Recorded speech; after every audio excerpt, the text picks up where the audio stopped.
valeurs. Je retiens volonté, optimisme et enthousiasme.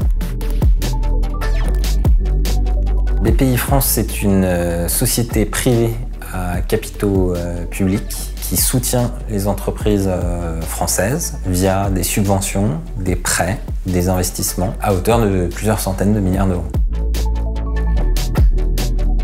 Ça a été fondé environ en 2012 et donc c'est l'assemblage de différentes administrations et agences de l'État. Donc il y a une partie financement de l'innovation, l'Agence nationale de valorisation de la recherche qui est devenue OSEO et qui a été qui est le pan du financement chez BPI France et une partie des fonds d'investissement de la Caisse des dépôts. Donc ça, c'est plus la partie investissement. Comme ça a plutôt bien fonctionné, il y a eu un enrichissement par tout un ensemble d'agences. Et typiquement, par exemple, l'année dernière, on a récupéré les SAT, donc les sociétés de valorisation technologique qui avaient été créées sous Nicolas Sarkozy. On a récupéré par exemple l'Agence française des entrepreneurs, si je ne me trompe pas, l'AFE, et par exemple une entité comme France Brevet. Donc il y a une agrégation en fait, de différentes administrations qui font la force de BPI France. J'ai fait une école d'ingénieur en informatique, l'EPITA, dont sont issus certains blockchainers très connus de l'écosystème français, comme Emi par exemple. Donc c'était quelque chose où on avait une sensibilité, mais disons que je m'y suis vraiment intéressé à partir de 2015. Et puis finalement, comme j'ai une formation d'ingénieur, mais après j'ai travaillé en finance, ce qui est hyper intéressant, c'est que la blockchain, c'est quand même une intersection de deux secteurs en pleine évolution. Et donc c'est ce qui m'a motivé pour travailler de manière plus concrète là-dedans. Le rôle de pilote blockchain, c'est à la fois orienté vers l'extérieur et à la fois de l'interne. Orienté vers l'extérieur parce que l'idée c'est de soutenir l'écosystème blockchain français du mieux qu'on peut. Et pour mieux le soutenir, dans ce cas-là, on est en support, je suis en support des différents métiers qui peuvent être par exemple le financement ou l'investissement. Donc l'idée c'est d'aider nos métiers à mieux interagir avec ces entreprises. Ça c'est la partie soutien à l'écosystème. Après on est également membre de l'ADAN. On essaye de participer à des événements, de mettre en avant ce socle technologique et les entreprises françaises qui y sont liées. Ça c'est plus donc la partie soutien à l'écosystème. Il y a une partie interne, puisque c'est bien de dire qu'il faut innover, mais c'est aussi bien d'essayer de l'appliquer à soi-même. Donc on regarde avec ce sous-jacent techno, comment on peut l'utiliser nous en interne pour gagner en efficacité opérationnelle, développer des nouveaux business models. Et bien sûr, c'est une partie beaucoup plus difficile puisqu'elle implique des changements techno, culturels, structurels. Mais ça permet d'équilibrer, d'avoir une forme de discipline en fait. BPI France a financé à date quasiment 100 start-up blockchain françaises, dont certaines très actives dans les crypto-monnaies. Donc c'est une preuve factuelle que BPI France prend ces technologies très au sérieux. C'est ce qui parle le mieux et sur l'enveloppe représente quasiment 18 millions d'euros aujourd'hui de soutien, alors en monnaie fiat, on va dire, mais c'est quand même un des soutiens les plus importants dans l'écosystème. Maintenant, il est certain que, comme toute politique publique d'innovation, c'est des choses qui pourraient être optimisées ou améliorées, et c'est ce qu'on s'efforce de faire. C'est une très bonne question. C'est sûr qu'il y a un côté Ancien Testament avec le Bitcoin, particulièrement après cet été DeFi et l'arrivée de Yearn Finance. Disons que là-dessus, BPI France va pas prendre une position forte, elle va rester sur une analyse des fondamentaux. Les fondamentaux techniques de Lightning sont très intéressants. C'est vraiment en termes de complexité, de réseau distribué, de cryptographie, on est sur de la R&D pure. Et là-dessus, BPI France sait lire ce type de dossier. Peut-être que finalement, c'est pas vraiment une prise de position par rapport à une crypto-monnaie. En revanche, c'est une prise de position forte par rapport à un socle R&D, notamment développé par A5, que BPI France trouve exceptionnel. A5, on a investi en fonds propres, donc c'est un investissement. En revanche, sur les financements, donc les prêts et les subventions, ça, on a dû commencer dès, je crois qu'un des premiers financements, c'était Ledger en 2015. avec une fameuse subvention Bourse French Tech. Donc ce track en fait de 100 startups, il s'étale, on va dire, à partir de 2015. En revanche, notre premier investissement, en effet, c'est la société A5 en 2019. On est très content d'avoir pu rentrer au capital d'A5. A5 travaille sur la technologie Lightning Network. Je pense que ce qui a énormément convaincu, c'est la qualité exceptionnelle de l'équipe, notamment au niveau technique. Il n'y a que 3 entreprises qui travaillent sur Lightning Network. Donc il y a Blockstream, Lightning Labs et les Frenchies d'A5. Et je pense que c'est ça qui a énormément convaincu, c'est de pouvoir soutenir un acteur qui peut, si Lightning explose, deviendra un des piliers du secteur. Après, c'est toujours la même chose dans l'investissement. Il y a beaucoup de dossiers de premier rang et de très grande qualité. Et si on investit dans A5, on n'investit pas dans telle société ou telle société. Donc ça, ce sont les investisseurs chez nous qui ont dû traiter ce lourd dilemme. Les délégués innovation et chargés d'affaires de BPI France, donc on a 42 implantations régionales, donc c'est localisé entre guillemets, vont étudier le dossier. Après, l'idée c'est de les aider sur certaines questions qui vont être techniques, de les mettre en relation également avec des experts du secteur pour des questions là extrêmement pointues. On n'a pas de procédure officielle. Après, on a travaillé sur des critères d'évaluation pour permettre aux chargés d'affaires de mieux cibler le dossier, de mieux le comprendre et de mieux l'évaluer pour pouvoir mieux le financer. Après, ça reste des critères, c'est comme les critères d'analyse de capital risque. Typiquement, l'équipe, c'est un truc très important. Il y a beaucoup de blog posts sur lien finance. Il n'y a pas d'équipe publique dans lien finance. Donc, pour demander des financements publics, ça risque d'être compliqué. Bon, entre nous, je pense pas qu'ils en aient besoin. On va voir comment le projet évolue. Mais typiquement, l'équipe, sa maîtrise du sujet, c'est un impondérable. Si ce sont des personnes qui ne sont pas du secteur, qui n'ont pas une connaissance technique fine, ça peut vraiment refroidir le chargé d'affaires, alors qu'aujourd'hui, il y a d'autres secteurs qui sont beaucoup plus démocratisés. Vous n'avez pas besoin d'être développeur pour aujourd'hui lancer une fintech. Et c'est un peu pareil dans la blockchain, mais en tout cas, typiquement, le CTO, le profil de CTO, s'il est complètement externalisé, le chargé d'affaires va pouvoir poser plus de questions là-dessus, sur ce choix. Il n'y a jamais de critères vraiment discriminatoires, mais c'est un ensemble qui montre la solidité du dossier, l'aspect différenciateur de la tech utilisée, le marché potentiel. Là encore, c'est des critères assez classiques. Mais ça va être un petit peu ajusté sur un prisme blockchain. Au début, j'ai parlé de quasiment centaines de milliards. Enfin, sur les prêts garantis de l'État, typiquement, BPI France traite plus de 120 milliards. Donc oui, si on compare les 18 millions plus les investissements faits en equity, plus les investissements via notre fonds de fonds. On est également investisseur dans des fonds d'investissement qui eux-mêmes sont exposés à des entreprises blockchain comme Ledger, CoinHouse, Sorare, Multis. C'est sûr qu'on n'est pas sur un pourcentage énorme. Mais là-dessus, on ne va pas complexer parce que je pense que c'est à peu près le cas sur toutes les géographies. Si on prend le pourcentage de la blockchain, du capital risque sur le capital risque américain, ça représente encore une petite partie. Pas directement. Là encore, peut-être via des participations ou des entreprises qu'on soutient, on va mieux comprendre. Pareil, on est très content de soutenir au niveau financement l'entreprise Sorare. Typiquement, dans le dossier d'études, il y a une compréhension du monde des NFT, de la valorisation, du potentiel. Et puis là, en plus, avec la vague de DeFi qui va collatéraliser des NFT, on s'y intéresse d'autant plus. Mais non, BPI France ne détient pas aujourd'hui en propre ce type d'actifs numériques, tout simplement parce qu'il nous en faut un usage opérationnel. On est une banque, on a toujours financé l'innovation, donc c'est un peu dans notre ADN. Si demain, il y a des projets intéressants, des manières de soutenir les entrepreneurs avec ce type d'actifs, et que ça rentre dans la réglementation, on sera très heureux de la faire. On est doublement réglementé au niveau national et au niveau européen. La bonne nouvelle, c'est qu'aujourd'hui, il y a des textes réglementaires, que ce soit la loi Pacte, que ce soit le règlement MiCA européen qui encadre ça. Donc ça, c'est plutôt positif. Maintenant, c'est vrai que c'est encore un peu compliqué. Il y a encore des zones d'ombre et il faut pour ça des projets avec des porteurs de projets, des investissements pour qu'on puisse déblayer le terrain, entre guillemets.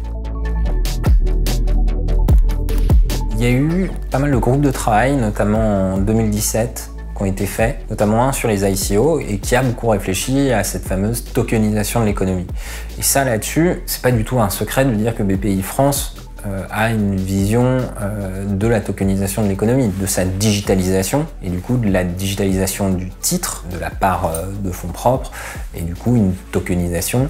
Maintenant, sous quelle forme elle va arriver, par quel actif d'abord, ça c'est très difficile à prédire et on ne peut pas forcément se positionner là-dessus. Ça, on va le voir à travers les startups qu'on peut financer. Typiquement, l'immobilier est simple à tokeniser parce que c'est un actif très liquide de base. Il est facile à vendre, donc du coup, si on le tokenise, c'est facile de vendre une part tokenisée. C'est ça aussi qui sera intéressant, c'est de voir les apports à la fois techniques et économiques de la tokenisation. Technique parce que les smart contracts vont énormément augmenter l'efficacité opérationnelle, et économique, c'est que normalement ça doit apporter de la liquidité, mais la liquidité c'est pas non plus magique. On le voit dans la DeFi, faut être incentivé, et ça c'est plus difficile de se positionner là-dessus, mais il est certain qu'on le regarde avec attention et qu'on travaille également sur des projets de tokenisation. On se positionne également sur un projet de stablecoin euro.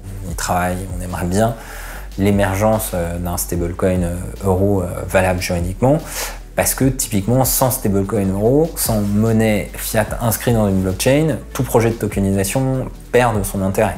Il faut réconcilier avec des flux cash, donc du coup tout est un petit peu moins intéressant. Donc oui, on est très intéressé. Maintenant, c'est un marché encore difficile à évaluer. Il y a souvent la stat de Polymath qui parle de 10 trillions d'actifs à tokeniser, ce qui est énorme et ce qui est vrai. Maintenant, quelle va être la courbe de progression, quels sont les actifs qui vont d'abord être tokenisés, ça c'est plus difficile encore à modéliser pour l'instant.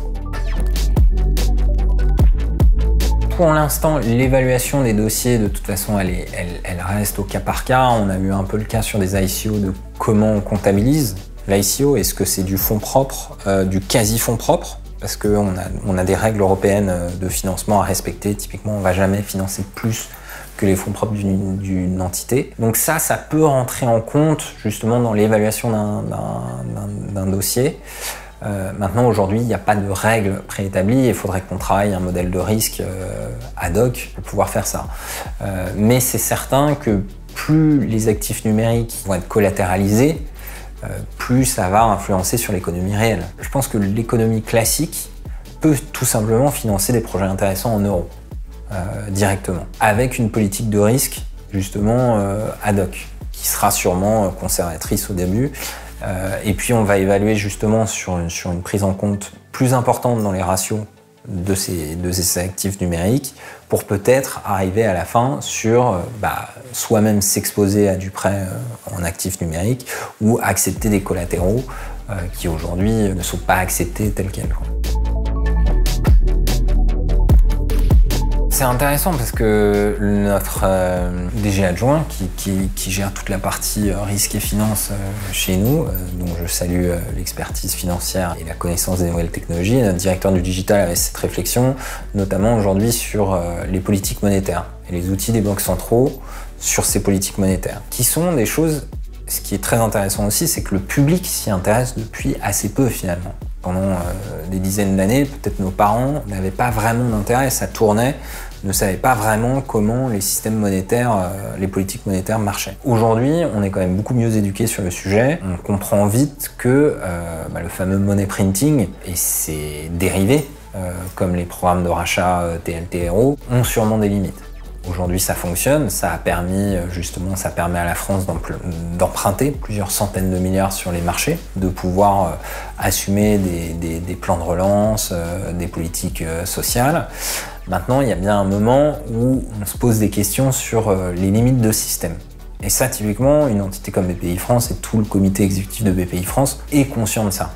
Maintenant, est-ce que cet avenir va passer par une crypto-monnaie? Est-ce que cet avenir va passer par des rôles plus importants de la BCE, qui a un mandat limité en soi? Ça, c'est très dur à prévoir et surtout de prévoir ça sur quel timing en fait. Il est certain que les crypto-monnaies vont prendre de l'ampleur, puisqu'elles apportent des éléments indéniables techniquement en termes d'usage aussi. C'est quand même génial de pouvoir se connecter avec MetaMask directement, d'être reconnu et de pouvoir interagir très rapidement sur, par exemple, un site comme Zapper.fi. Finalement, en quelque chose comme 30 secondes, vous pouvez investir directement dans des pools de liquidité. Ça, c'est quelque chose qui, dans le monde classique, est beaucoup plus compliqué. Donc, il va y avoir des apports techniques. Maintenant, le lien entre les deux, c'est difficile de voir quand est-ce et comment il va se faire. Il y a eu beaucoup de littérature récemment, notamment il y a sur le rapport CoinDesk Internet 2030, il parle des fameux 4 scénarios. Alors, malheureusement, il n'y a pas de scénario européen.